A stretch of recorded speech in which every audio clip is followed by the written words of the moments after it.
নমস্কার বন্ধুরা, আমি তনুজা। এসো গল্প শোনাইতে তোমাদের সকলকে স্বাগত জানাই। সংসার, এই কথাটার সঙ্গে আমরা সকলেই পরিচিত। আর এই সংসারে কোনো না কোনো সম্পর্কে আমরা সকলেই জড়িয়ে আছি, তাই না?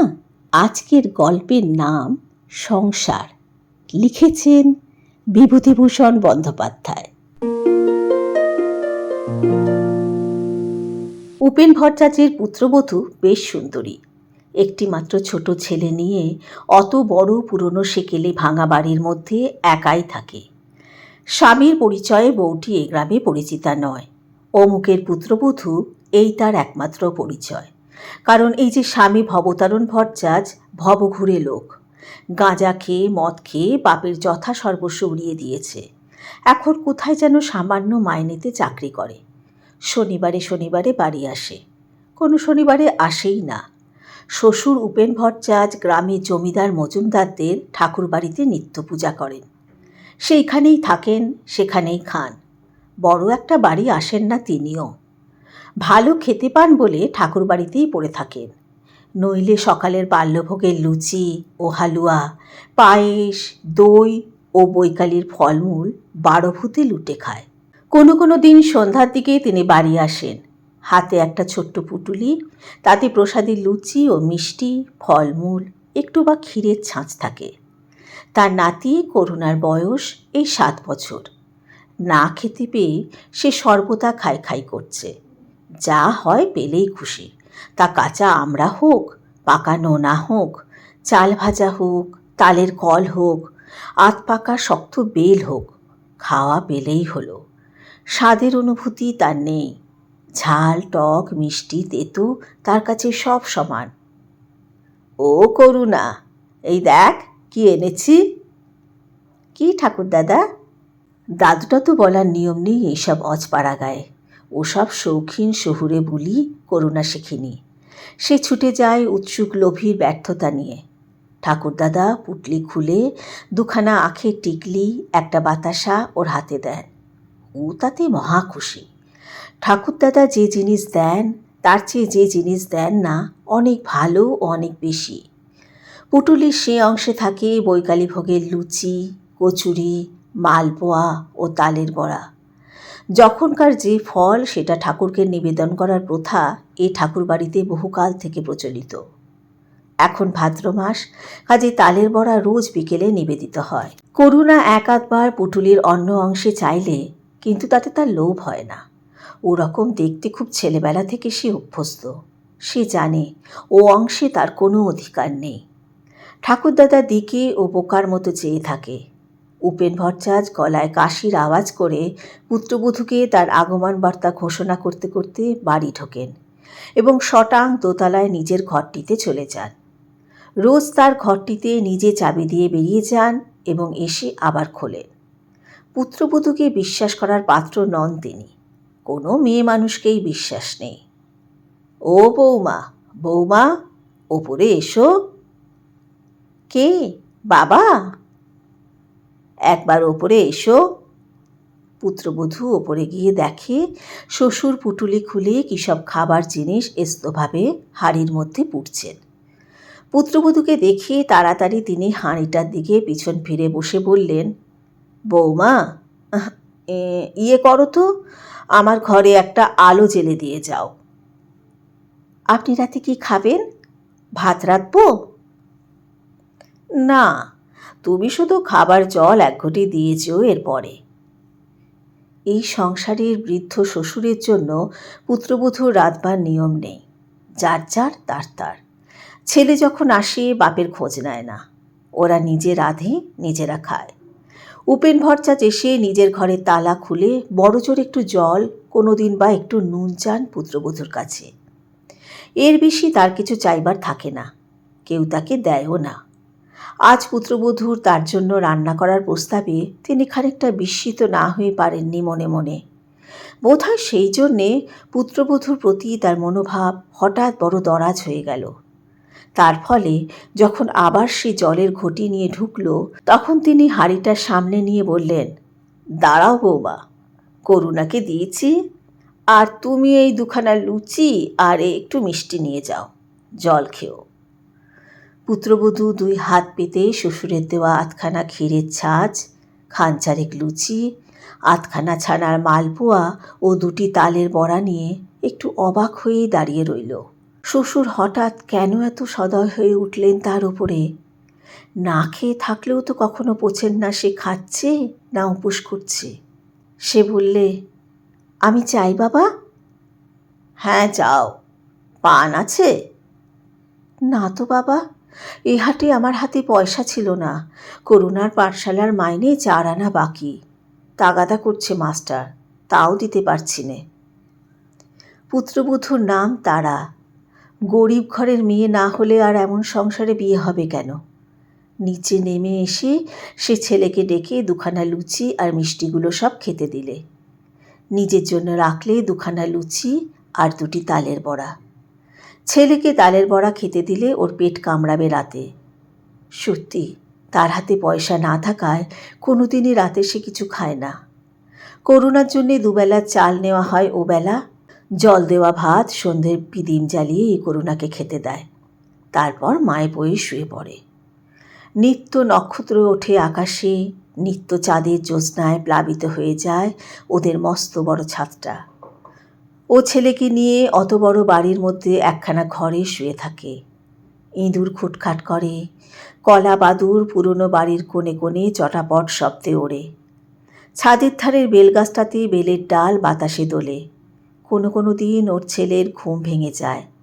ভয়ে মাকে ঠেলা দিয়ে ঘুম ভাঙিয়ে বলে, ও কি খুটখুট করছে মা? কিছু না, তুই ঘুমো, ও ইঁদুর।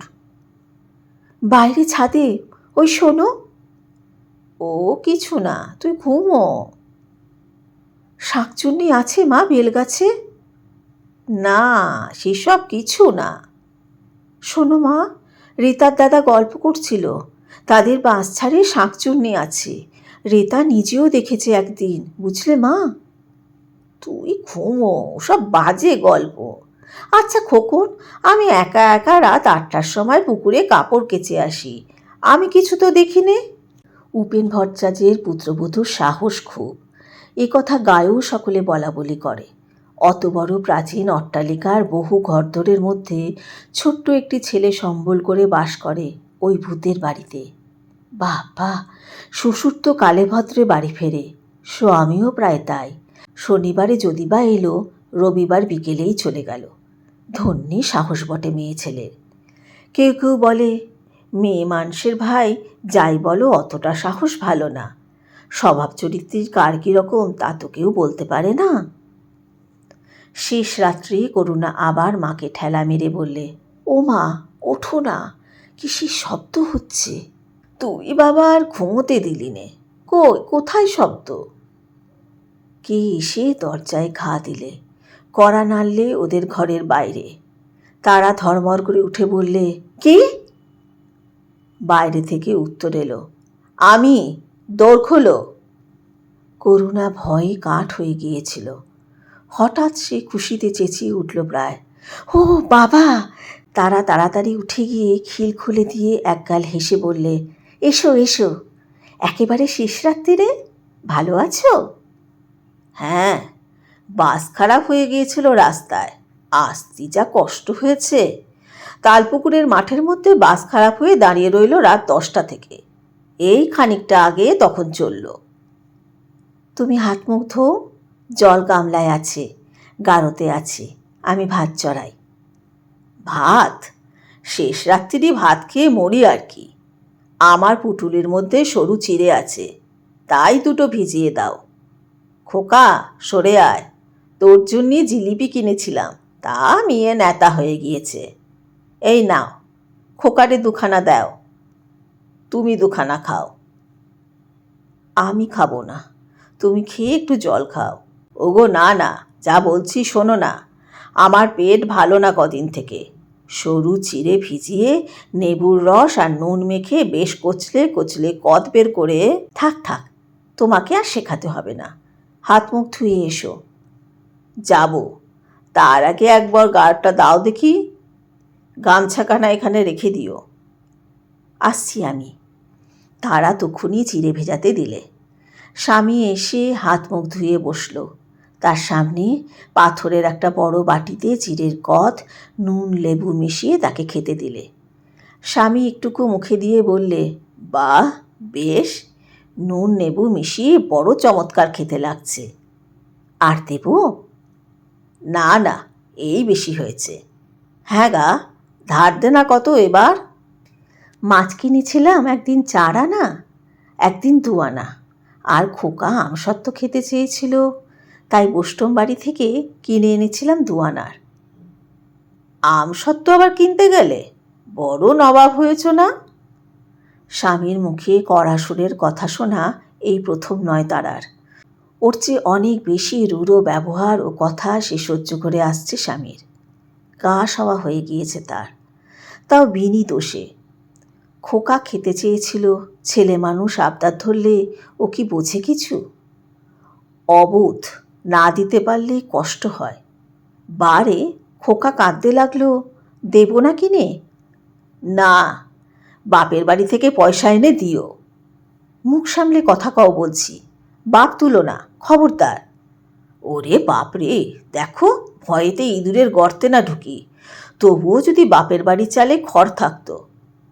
ছিল না বলেই তো তোমার মতো অজপার মুখ্যু আর মাতালের হাতে বাপ দিয়েছিল ধরে।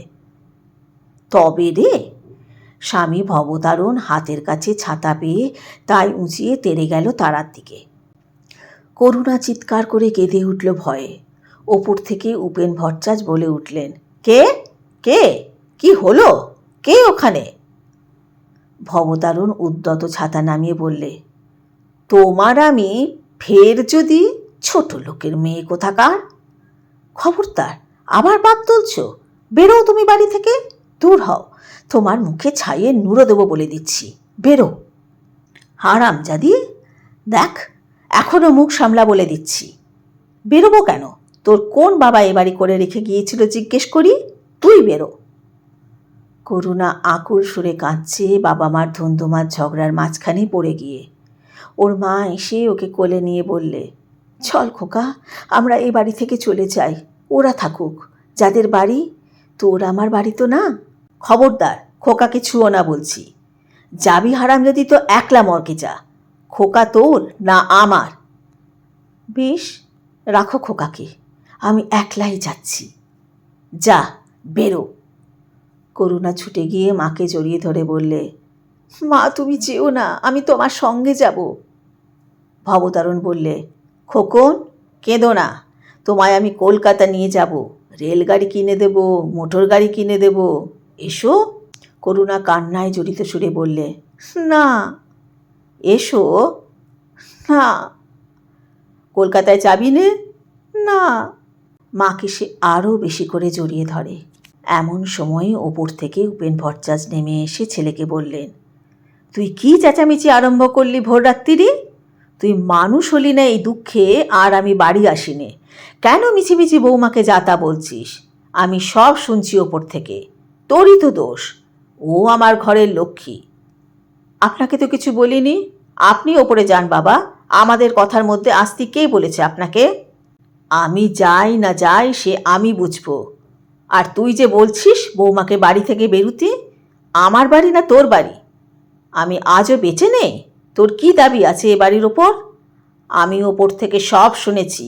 বদমাইশ পাজি কোথাকার, আমি মরবার আগে খোকনকে বাড়ি লিখে দিয়ে যাব। কালই যাচ্ছি আমি সদরে, বৌমাকে অছি করে যাব। তোমার বাড়ি রামবাগ খুঁচিয়ে তবে আমার কাজ। হতচ্ছাড়া বদমাইশ, রাত দুপুরের সময় এসে উনি ঘরের বউকে বলবেন বেরো বেরো, মুরদ নেই এক করার। হ্যাঁ রে হারামজাদা, ও ভদ্রলোকের মেয়ে সারা মাস কি খায় তুই তার কোনো হদিশ রাখিস না? কেউ রাখে? বেরো বলতে লজ্জা করে না? এসো তো খোকন, এসো, চলো বৌমা, ওপরের ঘরে চলো। তারা ঘুমটা টেনে দিয়েছিল শ্বশুর আসবার সঙ্গে সঙ্গেই। সে ফিসফিস করে খোকনকে কি বললে। খোকন বললে, ঠাকুরদাদা তুমি ওপরে যাও, মা বলছে। ভবতারণ সাহস পেয়ে বললে, আমি তাড়িয়ে দেবার কথা আগে মুখে এনেছি না আপনার গুণধর বৌমা? জিজ্ঞেস করুন তো কে আগে কাকে বেরিয়ে যাবার কথা বলেছে। হ্যাঁ খোকা, বল তো। আপনার বৌমাই বললে না আমাকে বেরিয়ে যেতে? কেন, ওর বাবার বাড়ি? হ্যাঁ, ওর বাবার বাড়ি, আলবাত ওর বাবার বাড়ি। হারামজাদা, ফের যদি তুমি এসব কথা মুখে এনেছো তবে তোমাকে আমি। উপেন ভট্টাচার্য ওপরে উঠে চলে গেলেন। ভবতারণ চুপ করে বসে রইল তক্তপোষের এক কোণে। খানিকক্ষণ সবাই চুপচাপ। হঠাৎ ভবতারণ উঠে জামার পকেট হাতড়ে একখানা 2 টাকার নোট বার করে স্ত্রীর দিকে ছুঁড়ে দিয়ে বললে, এই দিলাম, ধার দেনা শোধ দিও। আমি এক্ষুনি চললাম। দেশলাই কে নিল আমার? তারা বললে, খোকন, দেশলাইটা ওই রয়েছে, দে তো। একটা বিড়ি ধরিয়ে নিয়ে ভবতারণ জামা গায়ে দিতে দিতে বললে, এসেছিলাম অনেক আশা করে, তা এ বাড়িতে আমি থাকবো না। এখানে আমার পোষাবে না বুঝলাম। কেউ যখন আমাকে দেখতে পারে না এ বাড়িতে। খাওয়া হলো না, শরীরটাও খারাপ, তা হোক, যাবই, আর আসছি নে। দেখ খোকন, যাবি কলকাতায়? চল আমার সঙ্গে, মোটর কিনে দেব, লবেঞ্চস কিনে দেব। করুণা নিরুত্তর। যাবি? না। এসো আমার সোনা, আমার মানি, চলো আমার সঙ্গে। এই সময় তারা এগিয়ে এসে স্বামীর হাত ধরে বললে, কেন পাগলামি করছো? বসো, এখনো অন্ধকার রয়েছে, এখন কোথায় যাবে? ছি, ছাড়ো হাত। ঝটকা মেরে ভবতারণ হাত ছাড়িয়ে নিলে। তোমার মতো ইতরের সঙ্গে আমি কথা বলিনি, আমি খোকনের সঙ্গে কথা বলছি। রাগ করে না? ছি, ফের আবার? এইবার কিন্তু ভালো হবে না বলছি, খবরদার আমার গা ছুঁয়ো না। আচ্ছা, ছোবো না, বসো ওখানে। ফের কথা বলে? খোকন, ও খোকন, যাবি আমার সঙ্গে? আয়। আর কখনো যদি এই ভিটেতে পদার্পণ করি তবে আমার। করুণা মায়ের পেছনে গিয়ে লুকিয়ে আছে, তার কোনো সাড়া পাওয়া গেল না।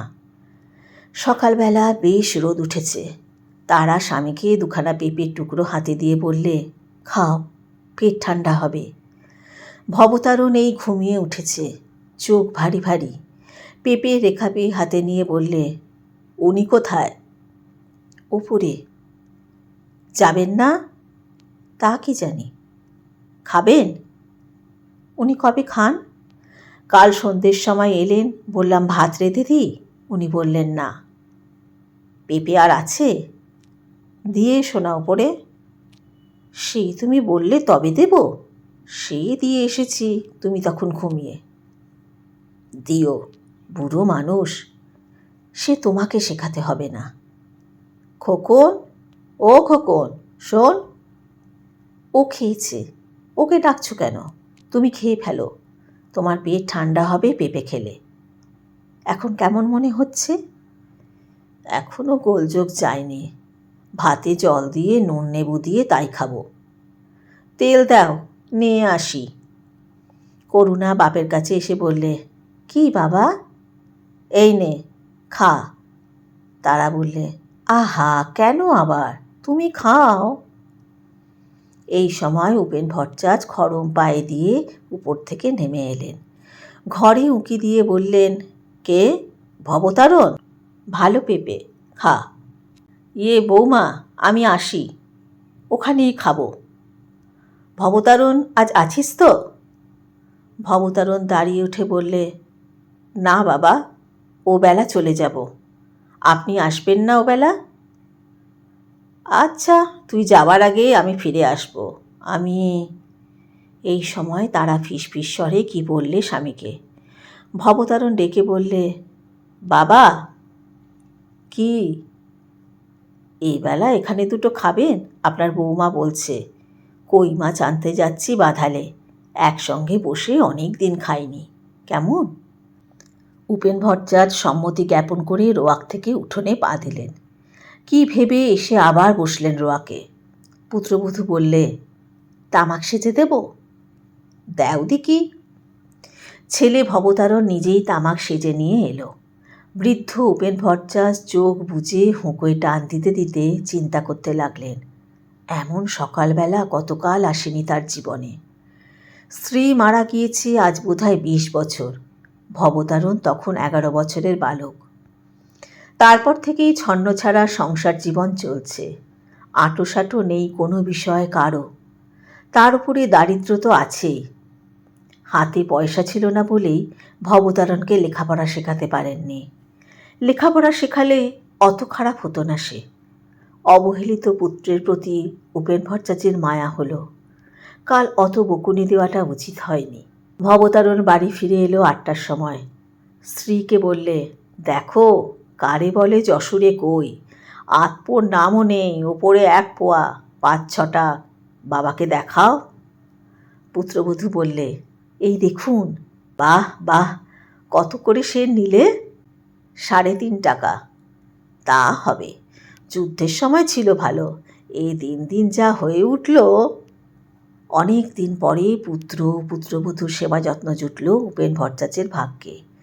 এমন একসঙ্গে খাওয়া দাওয়া কতকাল হয়নি। তিনি পড়ে থাকেন মজুমদারদের ঠাকুরবাড়িতে পেটের দায়ই তো। ছেলে উপযুক্ত হয়নি, নিজেরই ছেলেটাকে সে খেতে দিতে পারে না, ওদের ভার লাঘব করবার জন্যই তিনি পরের বাড়ি খান। খাওয়া দাওয়ার পর উপেন ভট্টাচার্য দিবানিদ্রা দেবার জন্যে ওপরের ঘরে চলে গেলেন। পুত্রবধূ তামাক সেজে দিয়ে গেল। আহ, কি আরাম! সব আছে তার, অথচ নেই কিছুই। আজ দিনটা একটা চমৎকার দিন। এমন দিন আবার কবে আসবে? 12 সজনে গাছে ফুল ফুটেছে, ডালপাতা নড়ছে বর্ষার সজল বাতাসে। ঘুমিয়ে পড়লেন উপেন ভট্টাচার্য। উপেন ভট্টাচার্যের পুত্রবধূও আপন মনে আজ খুব খুশি। ছন্নছাড়া ভাঙা বৃহৎ বাড়ি আজ যেন কার পাদস্পর্শে লক্ষ্মীর সংসারে পরিণত হয়েছে। দোতলায় শ্বশুরকে তামাক সেজে দিতে যাওয়ার সময় এই কথাই তার মনে হচ্ছিল। তার আছে সবাই, শ্বশুর, স্বামী, পুত্র, যা চায় মেয়েরা। এত বড় বাড়ি, জাজল্যমান সংসার যাকে বলে। ওদের সকলের পাতে পাতে ভাত মাছ দিয়ে আজ কত সুখ পেয়েছে সে। ওদের খাইয়ে সুখ। ভাবতে ভাবতে সেও ঘুমিয়ে পড়ল। ভবতারণ অন্যদিন খেয়ে দিয়ে আড্ডা দিতে বেরোয় রায়পাড়ার হরু রায়ের নাতি অমূল্য রায়ের ওখানে। স্থলপথে যাত্রী দুজনেই। দুপুরের পর ভরা পেটে মৌতাজ জমে ভালো। আজ কিন্তু সে বাইরে গেল না। স্ত্রীকে ঘুমোতে দেখে সে মনে মনে ক্রুদ্ধ হলো। কেন, দুটো গল্প করতে কি হয়েছিল? তারাকে কি সে রোজ রোজ পায়? কত কষ্টে থাকে এই বাড়িতে একা। সে নিজে অক্ষম স্বামী, কিছু করবার পথ তার নেই সামনে। সে ভালো হবে ভাবে, ভেবেছে কতবার, কিন্তু তা হবার জো নেই। সে জানে কেন, সঙ্গ বড় খারাপ জিনিস। সেসব বন্ধুদের সঙ্গ তাকে এইখানে নামিয়েছে। জলপথ ও স্থলপথ কোনো পথ বাকি রাখেনি। আজকের সংকল্প কাল উড়ে যাবে কর্পূরের মতো। তবুও আজকের দিনটি একটা সুন্দর, জাগালো, শান্ত দিন হয়ে থাক তার জীবনে। তারাকে ঘুম থেকে উঠিয়ে বললে, চা আছে ঘরে? চা করো, বাবাকে দিয়ে এসো, আমিও একটু খাই। না, চা খেও না, নেবু আর নুন দিয়ে চিড়ের কদ করে দিই। স্ত্রী সত্যিই তাকে যত্ন করবার চেষ্টা করে। তার অদৃষ্টে নেই, কার কি দোষ? তারা সত্যিই ভালো মেয়ে বড্ড। এদিকে দিবানিদ্রা ভেঙে উপেন ভট্টাচার্য সবে উঠেছেন। অমনি পুত্রবধূ গরম চায়ের গ্লাস নিয়ে এসে তার হাতে দিলে। বিস্মিত চোখে পুত্রবধূর দিকে চেয়ে বললেন, কি চা বাড়িতে ছিল? ছিল। বেশ বেশ। পুত্রবধূ হাসি মুখে বললে, আর কিছু খাবেন? হ্যাঁ, তা কি খাওয়াবে? বেশ, 2 ভাজা করে চিড়ে ভেজে নারকোল কোড়া দিয়ে নিয়ে এসে দেব। বেশ, কাঁচা লঙ্কা অমনি ওই সঙ্গে একটা এনো। আর শোনো, ভবতারণকে আর খোকনকেও দিও। তামাক দেব বাবা? এখন না, চিড়ে ভাজা আগে খায়, তারপরে। বাহ, মৌতাদটা নষ্ট করে দেবে বৌমা। এমনি সুন্দর হাসি খুশির মধ্যে সেদিনের সূর্য ডুবে গেল জামদার বড় বেলের ওপারে। সারাদিন কেউ কোথাও নেই। ভবতারণ চলে গিয়েছে। যা সামান্য 2টি টাকা দিয়ে গিয়েছে তাতে 5 দিনের চালও হবে না। উপেন ভট্টাচার্য গিয়ে উঠেছেন মজুমদারদের ঠাকুরবাড়িতে। একা রয়েছে তার পুত্রবধূ সেই প্রকাণ্ড ভাঙা বাড়িতে ছোট্ট ছেলেকে নিয়ে রাত্রে। আবার কলাবাদুর ওড়ে কড়িকাঠের খোপে খোপে। পেঁচা ডাকে ডুমুর গাছের নির্জন অন্ধকারের মধ্যে। করুণা ঘুমের মধ্যে মাকে বলে, ও কিসের শব্দ মা? ওঠো ওঠো, ওটা কি মা? কি সাধারণ ঘটনা, অথচ বিভূতিভূষণ বন্দ্যোপাধ্যায়ের কলমে সেটা অসাধারণ হয়ে উঠেছে।